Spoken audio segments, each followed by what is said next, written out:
Sore ya, posisi sore nih kita ada unit masih Scoopy ini kita spesi kita terusin ya. Kita coba kontak on, kita nyalakan dulu motornya sambil dicas ya. Ini posisi sambil dicas. Kendalanya tuh seperti ini. Cek scanner, auto scan, kontak on. Oke ya, nyala nih. Masuk protokol, kemudian kita posisi TP-nya kita lepas dulu karena ini TPS-nya rusak. Jadi kita lepas saja, yang penting kita setting voltasenya tepat biar motornya bisa nyala. Nah sekarang kita nyalakan dulu.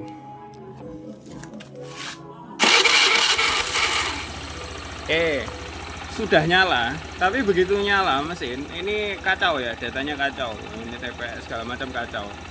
Prediksi kita kalau data kacau kayak gini, ini ada intervensi dari tegangan balik. Tegangan balik itu munculnya dari mana?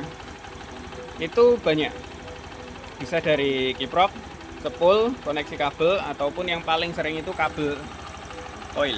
Nah, di bagian kabel coil ini bisa tutup busi ataupun businya. Nah, kalau posisi kayak gini kita coba matikan. Ini kan tadi masuk ya data scan. Kita coba matikan, kita nyalakan lagi.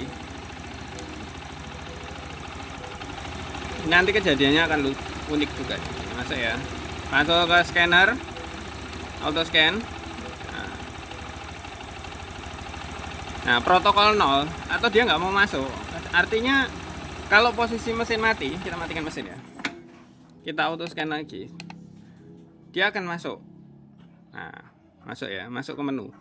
Artinya kalau kondisi kayak gini, ini ada feedback atau ripple tegangan yang tidak diinginkan oleh prosesor. Dari prosesor ini terganggu kinerjanya. Ada gangguan ripple tegangan, itu biasanya sumbernya dari coil.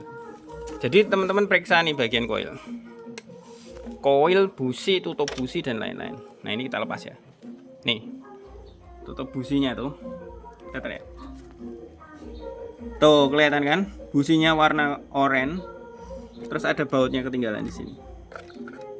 Lepas dulu ya. Ini kalau bautnya ada ketinggalan kayak gini, ya pasti tutup businya bermasalah. Jadi bisa dikatakan kalau ada gangguan pada sistem scanner, tuh kayak gitu ya, nggak kelihatan ya. Nah, protol tuh. Kalau ada gangguan pada sistem scanner, itu bisa dipastikan bahwa kegagalan sistem kelistrikan ya membuat malfungsi. Oke, sekarang kayak gini. Ininya yang kena masalah, tapi lama-lama karena ini kan prosesor nggak grade untuk otomotif ya, nggak grade untuk otomotif. Lama-kelamaan itu nanti ECM juga akan bingung juga. Lama-lama akhirnya berebut. Nah, kejadian berebut kayak gitu tuh disebabkan dari tutup busi itu KW jangan dipakai. Wajib original ya, wajib original. Khususnya di bagian pengapian. Kalau ada kebocoran itu pasti akan muncul kayak gitu tadi. Gagal. Nah, ini yang jelas TPS-nya rusak, Ini kalau diputar mentok, nih tak contohin ya, putar mentok. Itu maksimalnya itu cuman keluar tuh segitu mentok ya, mentoknya 0, maksimalnya cuma 1 volt. Nah ini positif, TPS-nya bermasalah. Tapi di luar dari TPS ini jelas coil sistem kelistrikan pengapian khususnya di bagian busi itu wajib dibenahi dulu supaya tadi tidak mengganggu kinerja dari scanner. Beberapa kali aku pernah ketemu kasus yang businya KW, itu data di scannernya itu kacau. Jadi tegangan balik itu yang membuat si scanner bermasalah. Jadi nggak usah khawatir scannernya bermasalah. Justru kalau di scanner terbaca bermasalah langsung eksekusi, cek busi, tutup busi, ya kan, sama relay kalau ada relaynya. Itu pasti di situ. Benerin itu, baru nanti cek pakai scanner. Ya walaupun di sini ada DTC, ini kita cek ya DTC. Nah, cek DTC. Walaupun di sini ada DTC. Tapi kan DTC yang di sini tuh TPS, bukan coil ya. TPS itu kan karena memang TPS-nya bermasalah, minta ganti, besok kita ganti. Tapi sumber masalah lain juga ada pada busi, tutup busi. Ya bagian kelistrikan lah. Intinya itu yang membuat ripple tegangannya jadi ekstrim ya pada motor ini. Kemudian nanti kita juga akan cek, katanya sistem pengisiannya bermasalah. Kalau bermasalah bisa jadi kiproknya ini error ya. Nanti kita periksa apakah kiproknya apa dari kabel yang ini, kabel spoolnya ya. Kabel spoolnya itu kan satu kabel. Ini sering bermasalah di model keluaran bit generasi pertama ya. Jangan-jangan di generasi ini juga putus juga. Tapi kita akan cek. Tapi sebelum kita cek ini, yang jelas wajib kita perbaiki dulu yang sumber masalah yang udah jelas ya. Coil ini bermasalah karena tutup busi dan businya bermasalah. Terus TPS-nya bermasalah, kita ganti dulu. Jadi perbaikan pada motor injeksi itu perbaiki dulu yang rusak, baru eksekusi yang lain. Gitu ya, baru reset, baru yang lain yang dikerjakan.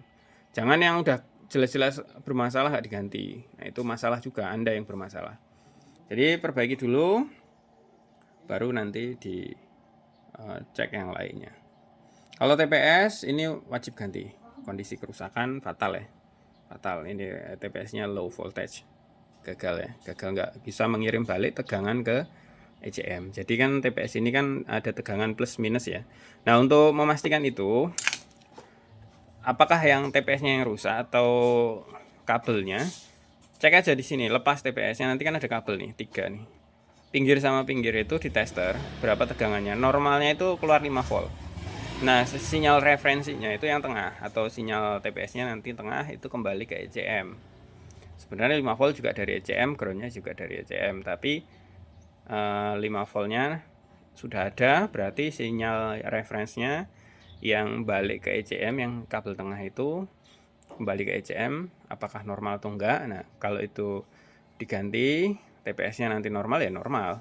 Karena kan kita udah pasti ukur tegangan plus minus 5 voltnya normal. Sesimpel itu sebenarnya kerja. Jadi kerja itu nggak usah kebanyakan alat terus alatnya canggih-canggih ini tuh nggak usah. Kerjain aja langsung tes. Yang paling utama wajib punya voltmeter dan skill yang harus diasah. Itu aja. Terima kasih. Salam Datalik.